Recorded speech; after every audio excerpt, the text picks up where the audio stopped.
स्वागत है। आज 27 दिसंबर 2025 है और साल बस खत्म होने ही वाला है। और जब भी साल खत्म होता है तो एक बार पीछे मुड़कर देखने का मन करता है। और इस साल भारत के इलेक्ट्रिक स्कूटर बाजार में जो हुआ है ना, वो किसी रोमांचक कहानी से कम नहीं है। हमारे पास बाइक देखो का एक लेख है और उसमें society of Indian automobile manufacturers SIAM के आंकड़े। हाँ, सियाम के। और ये आंकड़े जनवरी से नवंबर 2025 तक की बिक्री का मतलब पूरा कच्चा चिट्ठा खोल कर रख देते हैं। तो आज हम इन्हीं आंकड़ों की गहराई में उतरेंगे, पता लगाएंगे कि आखिर 2025 में भारतीय सड़कों पर किस इलेक्ट्रिक स्कूटर का दबदबा रहा और क्यों। और सिर्फ ये नहीं कि कौन जीता, बल्कि कैसे जीता। हाँ बिल्कुल। क्या ये सिर्फ अच्छी डिजाइन और फीचर्स का खेल था या फिर बात इससे कहीं ज्यादा गहरी है, भरोसे की, सर्विस की और इस बात की कि एक आम भारतीय परिवार स्कूटर में क्या चाहता है। ये आंकड़े सिर्फ नंबर नहीं हैं, ये ग्राहकों की बदलती सोच की कहानी कह रहे हैं। बिल्कुल। तो चलिए शुरू करते हैं। लिस्ट खोलते ही जो पहला नाम दिखता है वो है TVS iQube इलेक्ट्रिक। इसने लगभग 2,93,024 यूनिट्स बेची हैं। ये पिछले साल से 31% ज्यादा है। ये एक मजबूत बढ़त है। हाँ, और ये कोई हैरानी की बात नहीं है अगर हम टीवीएस की रणनीति को समझें। लेख में एक शब्द इस्तेमाल हुआ है, न्यूट्रल डिजाइन। न्यूट्रल डिजाइन सुनने में ये थोड़ा बोरिंग लग सकता है, लेकिन बिजनेस के लिहाज से ये एक जीनियस मूव है। iQube न तो बहुत ज्यादा फ्लैशी है, न ही बहुत रेट्रो। ये एक ऐसा स्कूटर है जिसे कॉलेज जाने वाला लड़का भी चला सकता है और उसके पिता भी ऑफिस ले जा सकते हैं। एग्जैक्टली। ये पूरे परिवार का स्कूटर है। अच्छा, तो मतलब उन्होंने किसी एक को खुश करने के बजाय किसी को भी नाराज ना करने का रास्ता चुना। बिल्कुल। और ये काम कर गया। मैंने एक यूजर रिव्यू पढ़ा, वो बड़ा मजेदार था। उन्होंने लिखा कि स्कूटर का बूट स्पेस बहुत बड़ा है और रात में हेडलाइट कमाल की है। ये छोटी छोटी प्रैक्टिकल चीजें हैं जो रोजमर्रा की जिंदगी में काम आती हैं। और आपने एक बहुत जरूरी बात पकड़ ली।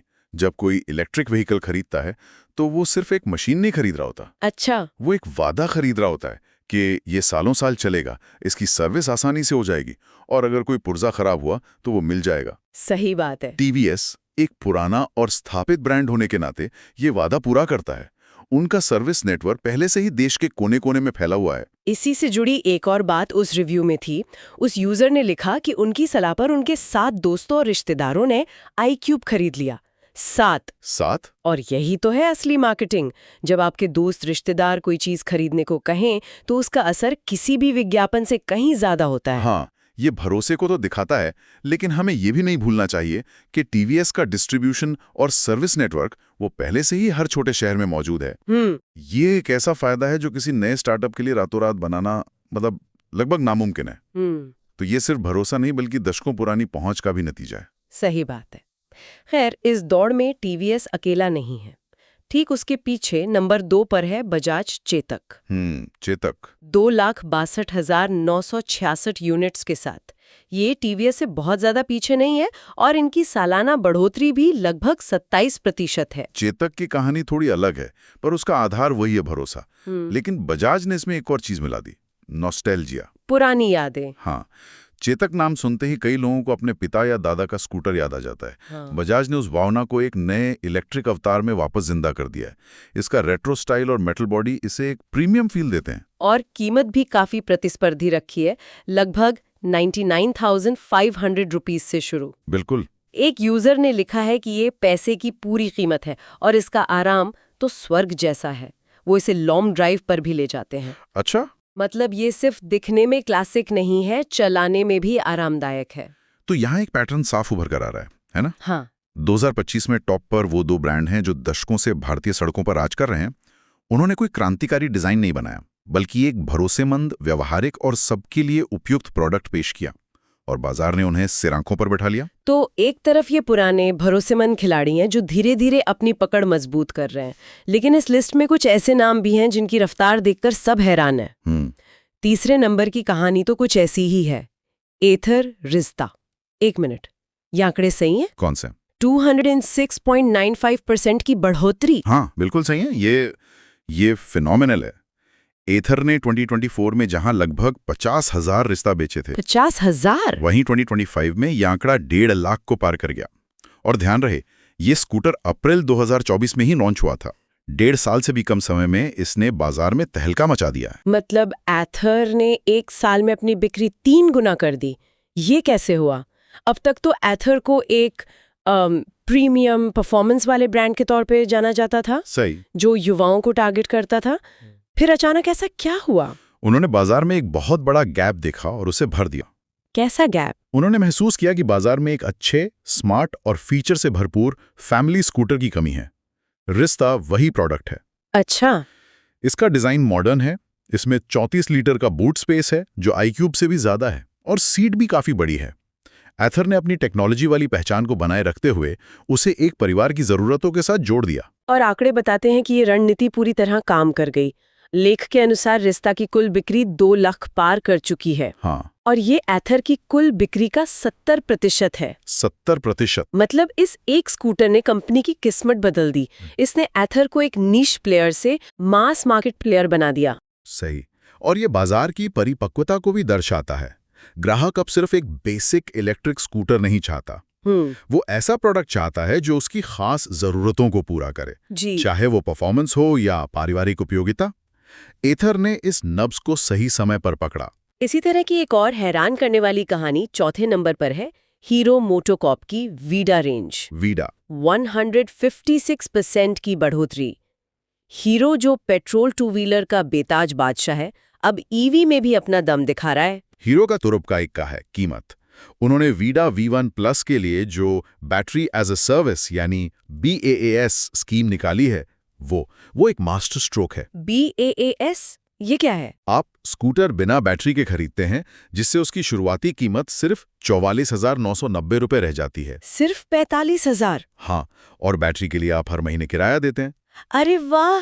इससे तो इलेक्ट्रिक स्कूटर खरीदने का सबसे बड़ा सिरदर्द यानी शुरुआती ज्यादा कीमत ही खत्म हो गया। बिल्कुल। ये तो उन लोगों को भी आकर्षित करेगा जो बजट की वजह से ईवी खरीदने से हिचकिचा रहे थे। बिल्कुल। और हीरो के पास एक और बहुत बड़ी ताकत है, उनका भरोसा और नेटवर्क। ये तो है। मैंने भी एक यूजर रिव्यू पढ़ा जिसमें यूजर ने कहा कि उनके घर में पहले से स्प्लेंडर है, इसलिए हीरो उनके लिए एक भरोसेमंद ब्रांड है। अच्छा। उन्होंने विडा की राइड क्वालिटी को पेट्रोल स्कूटर जितना ही स्मूथ बताया। जब एक स्प्लेंडर का मालिक ईवी खरीदना चाहता है तो वो सबसे पहले हीरो के शोरूम में जाता है। सही बात है। और BaaS स्कीम के साथ हीरो ने उसे खरीदने का एक बहुत मजबूत कारण भी दे दिया। तो मतलब बाजार में कोई एक फॉर्मूला काम नहीं कर रहा? नहीं। टीवीएस और बजाज भरोसे पर जीत रहे हैं, एथर इनोवेशन और फीचर्स पर, और हीरो अपनी पहुंच और आक्रामक कीमत पर। ये तो काफी दिलचस्प हो गया है। यही एक स्वस्थ और प्रतिस्पर्धी बाजार की निशानी है।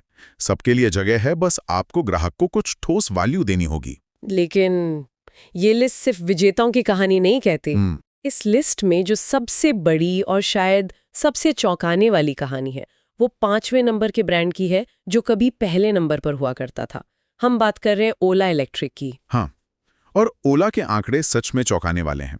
2024 में जहां उन्होंने 4 लाख से ज्यादा स्कूटर बेचे थे, 4 लाख, वहीं 2025 में ये संख्या घटकर 1,94,000 पर आ गई। मतलब 52% से ज्यादा की गिरावट। 52%? हाँ, ये कोई छोटी मोटी गिरावट नहीं है, ये एक तरह से बाजार का भरोसा टूटना है। मैं यही समझने की कोशिश कर रही हूँ। ओला का प्रोडक्ट डिजाइन में आज भी सबसे फ्यूचरिस्टिक लगता है, फीचर्स भी कमाल के हैं, और उनकी मार्केटिंग तो हमेशा ही जबरदस्त रही है। फिर इतनी बड़ी गिरावट क्यों? सिर्फ सर्विस की वजह से कोई ब्रांड इतनी जल्दी अर्श से फर्श पर आ सकता है क्या? ये सिर्फ सर्विस की बात नहीं है, ये बिजनेस करने के पूरे तरीके की बात है। ये क्लासिक केस स्टडी है। अच्छा। ओला ने सिलिकॉन वैली की मानसिकता अपनाई, पहले बेचो बाद में सोचो, या move fast and break things. उन्होंने बहुत तेजी से प्रोडक्ट लॉन्च किया और बाजार पर कब्जा करने की कोशिश की। इस सॉफ्टवेयर में काम कर सकता है, लेकिन हार्डवेयर, खासकर ऑटोमोबाइल में, ये खतरनाक है। स्कूटर एक लॉन्ग टर्म खरीदे, अगर उसमें बार बार दिक्कतें आएं और उसे ठीक करने वाला कोई ना हो तो ग्राहक का भरोसा टूट जाता है। और शायद यही हुआ। सोशल मीडिया पर हमने कई शिकायतें देखी, कभी सॉफ्टवेयर की, कभी बिल्ड क्वालिटी की, और सबसे ज्यादा आफ्टर सेल सर्विस की। हाँ, टीवीएस और बजाज के पास दशकों से बना बनाया सर्विस नेटवर्क था, उन्हें बस उसे ईवी के लिए तैयार करना था। ओला को सब कुछ शून्य से खड़ा करना था। जब आप इतनी तेजी से लाखों स्कूटर बेच देते हैं तो आपका सर्विस नेटवर्क उस रफ्तार से नहीं बढ़ पाता। नतीजा, परेशान ग्राहक, और उनकी आवाज सोशल मीडिया के जरिए लाखों और संभावित ग्राहकों तक पहुंचती है। एग्जैक्टली। ओला की कहानी ये बताती है कि भारतीय बाजार में सिर्फ टेक्नोलॉजी और मार्केटिंग का शोर मचाकर लंबे समय तक टिकना मुश्किल है। तो ये स्टार्टअप्स के लिए एक बहुत बड़ा सबक है। प्रोडक्ट कितना भी अच्छा क्यों ना हो, अगर आपकी सर्विस और विश्वसनीयता कमजोर है तो ग्राहक आपको नकार देगा। ये सिर्फ एक केस स्टडी नहीं, ये भारतीय बाजार में एक बड़े बदलाव का संकेत है। कैसा बदलाव? हम शायद उस शुरुआती दौर से बाहर आ रहे हैं जहां सिर्फ फ्लैशी फीचर्स और बड़े बड़े वादे थे। अब ग्राहक एक लॉन्ग टर्म साथी ढूंढ रहा है और वो समझदार हो गया है। वो खरीदने से पहले ओनरशिप का पूरा अनुभव देखता है। तो 2025 के इन आंकड़ों को समेटे तो तस्वीर काफी साफ है। टीवीएस और बजाज जैसे पुराने खिलाड़ियों ने भरोसे और व्यावहारिकता के दम पर अपनी बादशाहत कायम की है। वहीं एथर ने एक खास वर्ग यानी परिवार की जरूरतों को समझकर और हीरो ने कीमत की बाधा को तोड़कर असाधारण सफलता हासिल की है।